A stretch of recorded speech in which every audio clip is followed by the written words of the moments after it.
Hey, when writing this PARADOXA episode, I thought that you weren't going to be monetized? That's not the point. I'll handle it. That you were going to be censored? Yes, but no, well, that already pisses me off more, because spending time on a video and then potentially no one can see it, yeah, that really gets on my nerves.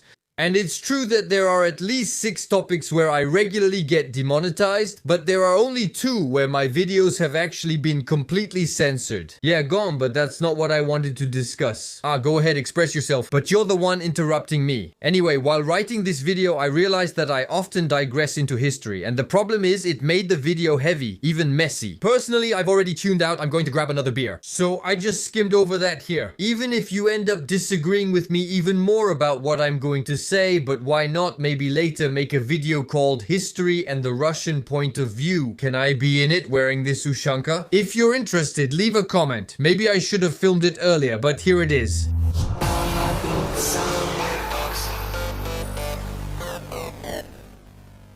What I want to tell you this morning is that we can't find ourselves in the same situation as September 38. That's our own Stéphane Séjourné, Minister of Foreign Affairs, who can't go 2 minutes without a French mistake. But I totally aced my history direct message on the World War. Here, he's drawing a parallel between our situation with Ukraine and the Munich Agreement of 38, where we politely handed over Czechoslovakia to Hitler without even asking for their opinion. Go ahead, help yourself. And then a year later. Comparison and reasoning, Stéphane Séjourné. Indeed, making reckless comparisons that can backfire on us is completely stupid. But here, by comparing Hitler to Putin, you start to suspect that we're not dealing with the sharpest knife in the drawer. My mom, on the other hand, used to say that I'm as sharp as a soup spoon. I remember the Munich Agreement mainly for French diplomatic mistakes, negotiating with the English and Germans without including the Czechoslovaks. No, we weren't talking about their country or the Russians. They weren't a power then. Diplomacy is only with those who agree with our project. The strong Franco-Russian relationship since the early 30s began to weaken after 1935 following the death of a French foreign minister in an attack. Oh really, I could die.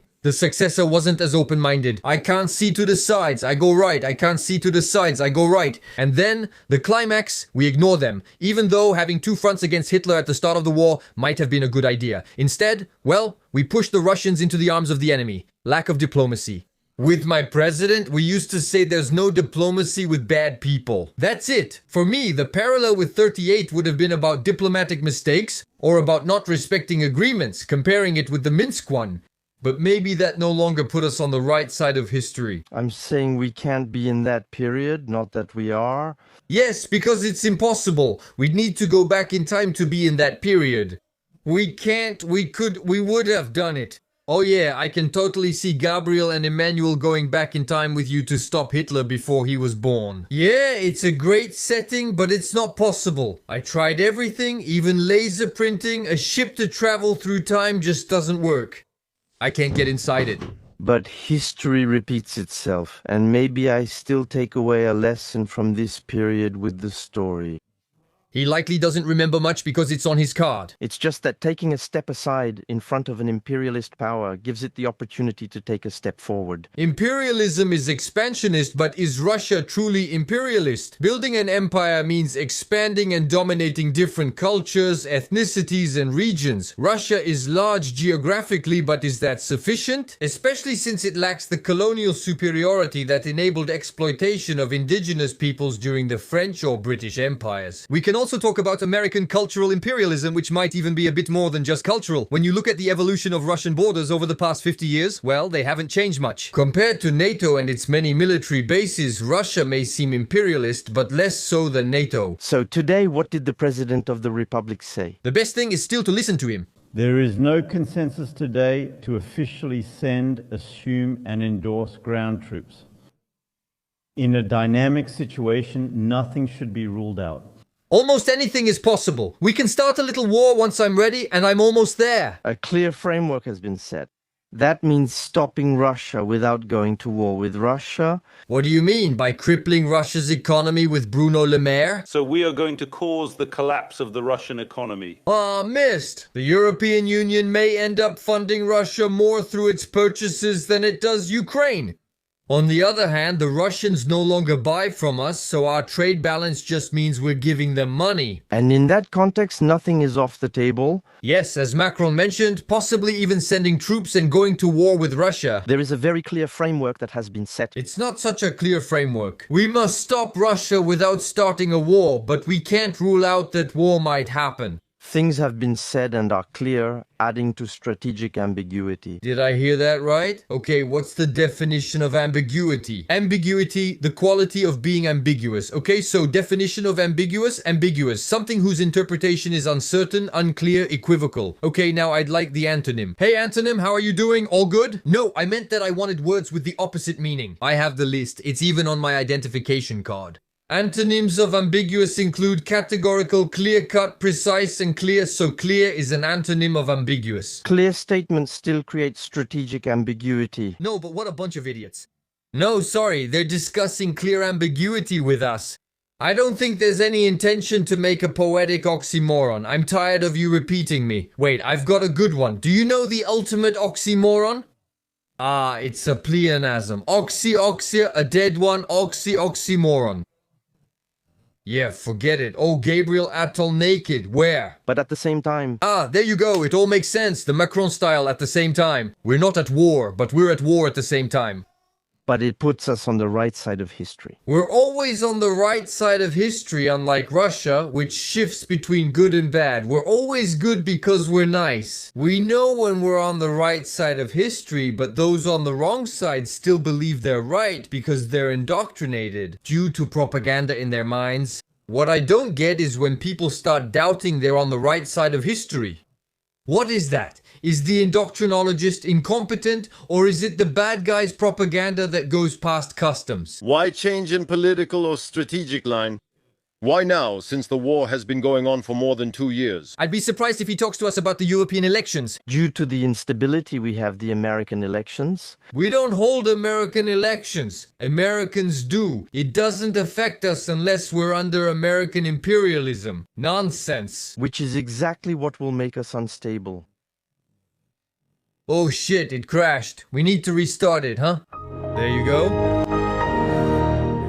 Long-term support for Ukraine. Support for Ukraine, not from Ukraine, it's the Americans' support for Ukraine. Ukraine itself isn't supporting anything at all.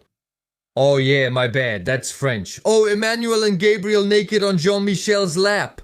Where's that? We have a Donald Trump who also made statements about Article 5 of NATO and therefore solidarity with the countries. But the way he explains it is terrible. Basically, Article 5 of NATO states that if one NATO member is attacked, it's as if all NATO members are attacked. And so they would respond together to that threat. That's probably why Putin attacked Ukraine preemptively before it joined NATO. If this clause is in a contract, it no longer exists. No, but that doesn't make sense. It's precisely because this clause was formalized in a contract that it exists.